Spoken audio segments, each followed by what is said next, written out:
кезекті түсірілімдерді көрсетейін деп жатырмын. Так, барлықтарыңа сәлем. Барлықтарыңызға жаңа жастарыңыз құтты болсын. Осылай жылдан жылға жете берейік. Қазіргі кезде мен терезенің алдында не болып жатқанын сіздерге көрсетемін.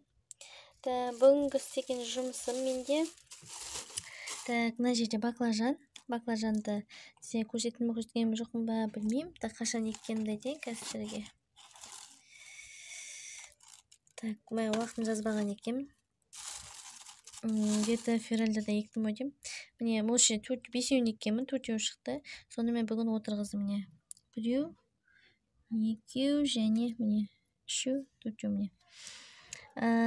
Так, баклажан мен көп еккен жоқпын, тек бардық 4 штук қана ектім. Одан артық қажет жоқ маған. Көп жемейді екенбіз. Сол себептен кішкене аз ектім. Және де так, мына жерде базилик сіздермен бірге еккен, міне біреу ғана, бір-екі шеуін ектім ғой. Сол иісі деген өте керемет енді. Сосын тағы мына жерде дополнительно егіп тастағанмын. Қазір міне қараңыздар, уже шығып жатыр. 2-3 күн бұрын еккем, уже бастап шығып жатыр. Мына қарап тұрсаңыз, Қазақстанның тұқымы өте күшті, керемет. Қараңыздар, әдемі. Келесі мынау ащы бұрыш. Қасында мүмкіндік бердім, көріп тұрсаңыздар, міне аста өліп, міне жерінен жаңа жапырақтар шығып жатыр. Мүмкін жазылып кетер деген ойдамын, міне көрсеңіздер. Өте жап-жасыл жапырақтар шығып жатыр, ауырып.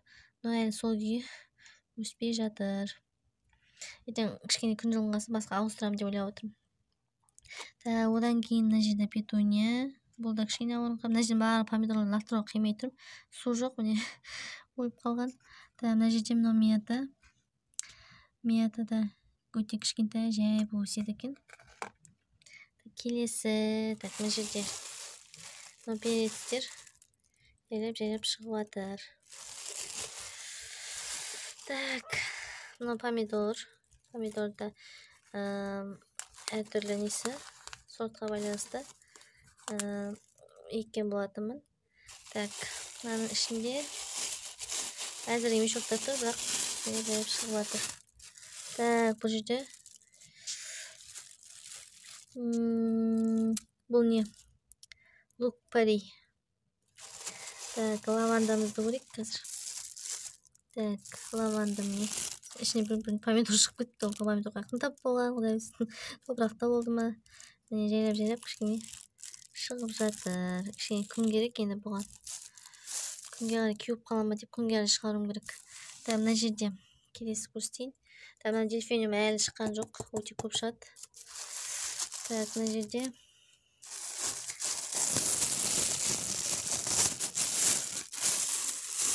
мына жерде бақытсылар.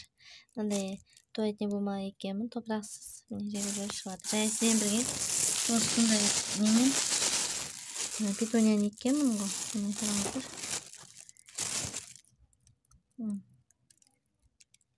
Көрініп тұрма сіздерге. Жайлап шығып жатыр. Мына жерде корневой сельдерей. Мына жақта салат жапырағы. Так, мына жердің ішінде лук бар. Міне қараңыздар. Бұл кішкене более-менее бір анадан кейін ектім, соның өзінде мына қараңыздар. Күшті шығып жатыр.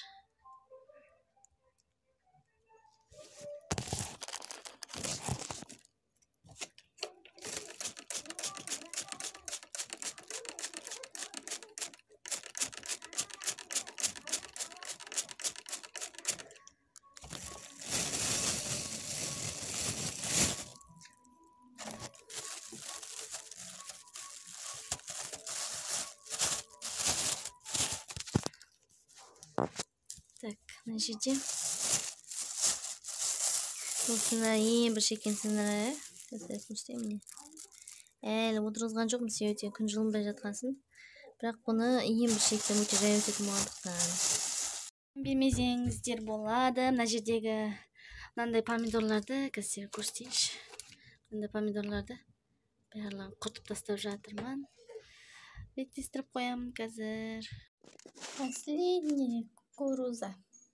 Так, гвоздика гүлі. Қараңыздар, енді осыған жайлап топырақ салып шығамын. Міне салып қойдым. Так, мына жерде редестіретін мына жерде қараңыздар. Лобелия гүлі. Так, қазір айтайын сіздерге. Мындай болып шығатын. Бұлдырлап тұр, иә? Бұны білмеймін, бір-бірлеп отырғызу керек, негізі. Бірақ мынаны қалай бір-бірлеп отырғызасыз, соны ойлап отырмын. Негізі бір-бірлеп отырсам, бұл жаңада ампельдік гүл. Жерге түсіп тұратын кашполарға, жаңа гүлдерге егіп қойсаңыз, өте әдемі болып тұрады. Тұқымы алам десеңіздер бар. Қараңыздар. Мына менің қазір жинастырып, сол редестіріп жатырмын барлығын. Жаңартып, дала деген, енді сіздерге қазір көрсетейін. Жаңбыр жоқ, ұрыс болады дала деген. Енді бұны әзірге қоя тұрамын, себебі орын жоқ. Мен мына жерде помидорларымды лақтырып жатырмын. Өкінішке орай, себебі міне көріп тұрсаңыздар, ішінде помидор жоқ, лақтырып тастап жатырмын.